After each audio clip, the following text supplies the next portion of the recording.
Portugal to the world. Hello everyone, welcome to my YouTube channel. My name is Nimesh and I've been working as a digital colorist for comics, and I'm also a creator and publish my work under Nimprod Comics. And this is After Panels. What is After Panels, you ask? That's a good question.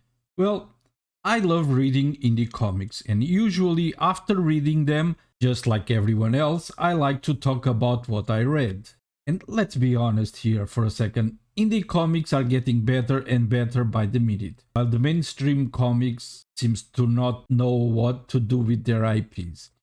So why not spend time celebrating what we really love instead of spending our time talking about what we hate? At least that's my philosophy.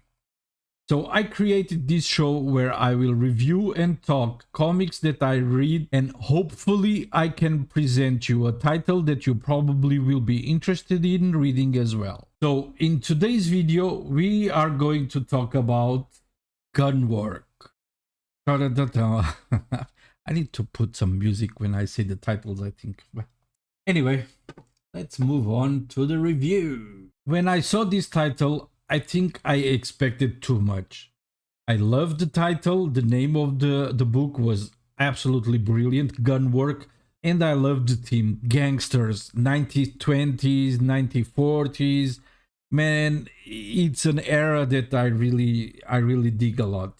And this cover really pulled me in. I was very interested to read about this book. And it started in a great way. The mission where we get introduced to the main character. Oh, by the way, before that, maybe it's better to talk about that. This is a comic published by Guerrilla Publishing, and it is written by Ben Miller.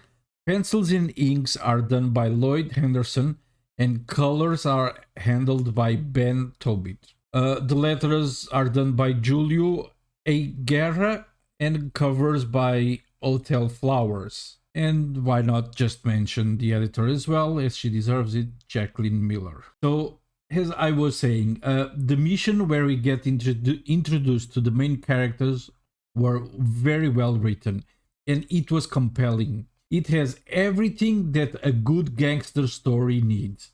A good main character, a betrayal, and a great revelation. The dynamic between Tommy and Angela was very, very good. It kind of reminded me of Mr. Smith and Mrs. Smith, Angelina Jolie and Brad Pitt movie. Their dynamic was so very good as a couple, and they helped each other out on the missions. It was that kind of chemistry that was going on in here. So, like I said, the dynamic between Tommy and Angela was very good. You can easily see the chemistry between them. And the fact that she was an African American didn't bother Tommy was wonderful, because on that time we all know how racism worked, and someone who was an African American was not very well seen by anyone, especially if you're working with the mob. You might feel that people won't respect you because you're dating someone of a person of a color. But that didn't bother Tommy. As he says, a person is who they are on the inside and not the outside. And from here on, things starts to disappoint me. Angela suggests Tommy that they should rob Al Capone. By the way, both Tommy and Angela, they work for Al Capone. Al Capone, who was seen, we all know who Al Capone is. He's a big mobster on the 20s, but he was presented in everyone's eyes as a businessman. So when he needed to do some stuff, he hired people to handle things that probably wasn't very well seen by the eyes of the law. So both Tommy and Angela were this kind of henchmen, I think is probably the best way to say this. What they were. They were working for Al Capone. But at one point on the story, Angela suggests Tommy that they should rob Al Capone so they can go away and live their life independently. I was liking their story and dynamic on errands that they were doing for Al Capone. And I really expected that the book was more focused on that. How they both worked together doing these errands for Capone.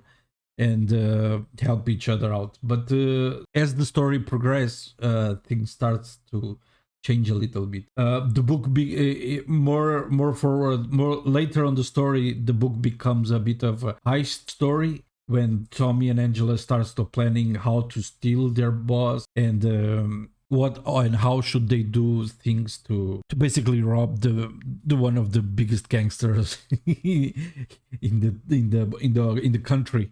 I don't know if it was in the world, but at least in the country. So will they fail on this mission? Will they be able to rob Al Capone, or will they succeed and be happy forever ever after?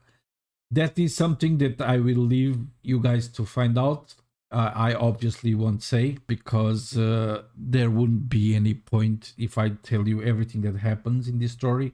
Check out on the description for the link, so you can read the book and where to find it. But like I was saying, Tommy Cicero is one of the main characters. He was working for Al Capone. He served in the Marines in the Great War, and after his service, he didn't know what to do about his life.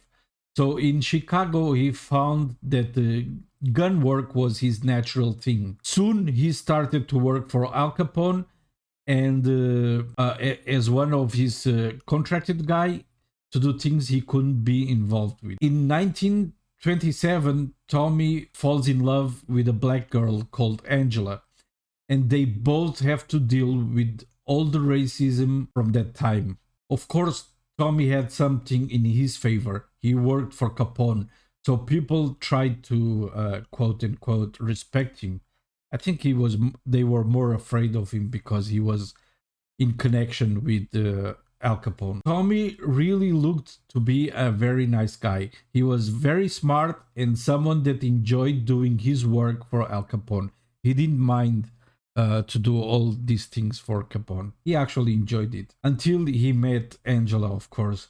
He became her puppy and got corrupted by her idea and to steal Al Capone. I really didn't like how things turned that way. Now, Angela was a good partner for Tommy, both in work and in life, until she decided that they should score some cash from their boss. Angela had a troublesome past. It wasn't easy to be a black person in America on that time. And when she was a little girl, she saw her dad being murdered by the KKK. And on his last breath, her father asked Angela to make something on her life. And let's be honest, as a father, we all want the best for our kids' future. So it was a normal thing, I guess. So she grew up trying to be someone. She became a freelance hit woman. She met Tommy on a brothel. She was hired by the prostitutes to get rid of their pimp. It was love at first sight for sure, because Tommy also was there to kill this pimp, but in the name of Al Capone, because I don't know, some business went south, maybe.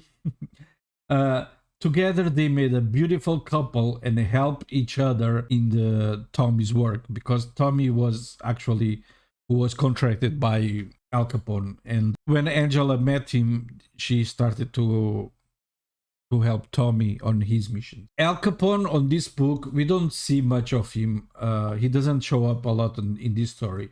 He makes some short cameos, basically sitting in a restaurant, having his meal and receiving the feedback from Tommy, or ordering him for new jobs. He has some Godfather vibes, and he doesn't seem to be bothered by Tommy and Angela relationship. He was okay that she was black and they both were having a relationship. He didn't care much about it. Al Capone really, I think this is why I'm bothered that Angela poisons Tommy against Al Capone. They both as a couple had a good life. They were enjoying themselves, but I don't know what happened that Angela decided to poison Tommy with this idea, oh, let's rob Al Capone. Let's just be on our own, I guess. And Al Capone, like I said, he really looked to be a nice guy. So I don't know. It bothered me that Angela did this. I didn't like it. I was pissed. I was triggered. Anyway, GunWork is a full, complete story in 68 pages. Damn it, almost 69. And the art is nice. I liked how the color was used. It had a more artistic ways.